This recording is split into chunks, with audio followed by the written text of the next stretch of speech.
بسم اللہ الرحمن الرحیم۔ شیخ عبدالقادر جیلانی رحمۃ اللہ علیہ، جنہیں غوث اعظم بھی کہتے ہیں، بہت بڑے بزرگ اور ولی اللہ گزرے ہیں۔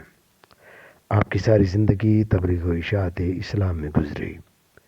بے شمار لوگوں نے آپ سے روحانی فیض حاصل کیا۔ آج بھی دنیا آپ کی تعلیمات سے فیض یاب ہو رہی ہے۔ آپ کو بچپن سے ہی علم حاصل کرنے کا بے پناہ شوق تھا۔ آپ نے ابتدائی تعلیم تو اپنے قصبے جیلان میں ہی حاصل فرمائی، لیکن دین کی اعلیٰ تعلیم حاصل کرنے کے لیے ان دنوں بغداد جانا پڑتا تھا۔ اس زمانے میں گاڑیاں اور موٹر کاریں نہ تھیں، اس لیے لوگ قافلوں کی صورت میں پیدل سفر کیا کرتے تھے۔ چنانچہ آپ کی والدہ محترمہ نے آپ کو بھی بغداد جانے والے ایک قافلے کے ہمراہ روانہ کر دیا۔ سفر پہ روانہ ہونے سے پہلے آپ کی والدہ محترمہ نے آپ کو کچھ خوراک اور 40 اشرفیاں گزر اوقات کے لیے دیں۔ آپ کی والدہ محترمہ نے یہ اشرفیاں آپ کی قمیض کی تہہ میں سی دیں تاکہ محفوظ رہیں، اور چلتے وقت آپ کو خاص طور پر یہ نصیحت فرمائی کہ بیٹا، ہمیشہ سچ بولنا اور جھوٹ کے قریب نہ جانا۔ آپ نے ماں کی اس نصیحت کو غور سے سنا اور سفر پہ روانہ ہو گئے۔ قافلے کے لوگ ڈرتے ڈرتے سفر پہ روانہ ہوئے۔ انہیں اس بات کا بھی خدشہ تھا کہ کہیں راستے میں ڈاکو قافلے پر حملہ نہ کر دیں، کیونکہ ان دنوں راستے غیر محفوظ ہوتے تھے اور ڈاکو اکثر قافلوں کو لوٹ لیا کرتے تھے۔ آخر وہی ہوا جس بات کا ڈر تھا۔ قافلے نے ابھی سفر کی 2 منزلیں ہی طے کی تھیں کہ ڈاکوؤں کے گروہ نے رات کی تاریکی میں اس پر حملہ کر دیا۔ تمام قافلے میں افراتفری اور بھگدڑ مچ گئی اور ڈاکوؤں نے اہل قافلہ کو خوب لوٹا۔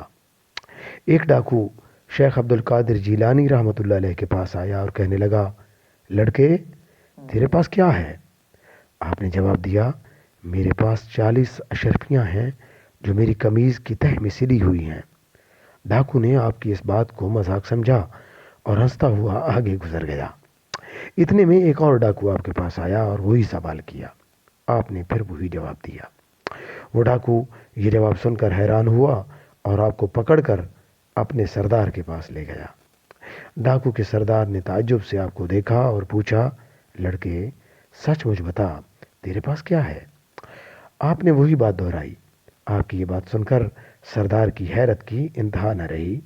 آپ نے اپنی قمیض کی تہہ کو کھولا تو پوری 40 اشرفیاں زمین پر گر پڑیں۔ اشرفیاں دیکھ کر سردار کی آنکھیں حیرت سے کھلی کی کھلی رہ گئیں۔ اس نے آپ سے مخاطب ہو کر کہا، لڑکے، تو نے سچ بول کر اتنا راز کیوں فاش کر دیا، حالانکہ تو آسانی سے اپنی اشرفیاں بچا سکتا تھا؟ آپ نے جواب دیا، میری ماں نے مجھے نصیحت کی تھی کہ بیٹا، ہمیشہ سچ بولنا۔ میں نے اپنی ماں کی نصیحت پر عمل کیا ہے۔ آپ کو یہ جواب سن کر سردار اس قدر متاثر ہوا کہ بے ساختہ اس کی آنکھوں میں آنسو آ گئے۔ وہ سوچنے لگا کہ ایک طرف یہ لڑکا ہے جسے اپنی ماں کی نصیحت کا اس قدر خیال ہے، اور دوسری طرف میں ہوں کہ اپنے مالک کے حقیقی کے احکام سے غافل ہو کر بے گناہ لوگوں کو لوٹتا ہوں۔ اس کے دل سے غفلت کا پردہ دور ہو گیا۔ اس نے توبہ کر لی اور قافلے کا لوٹا ہوا مال واپس کر دیا۔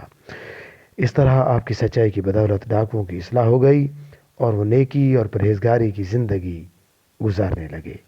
سبحان اللہ، یہ تھی سچ کی برکت۔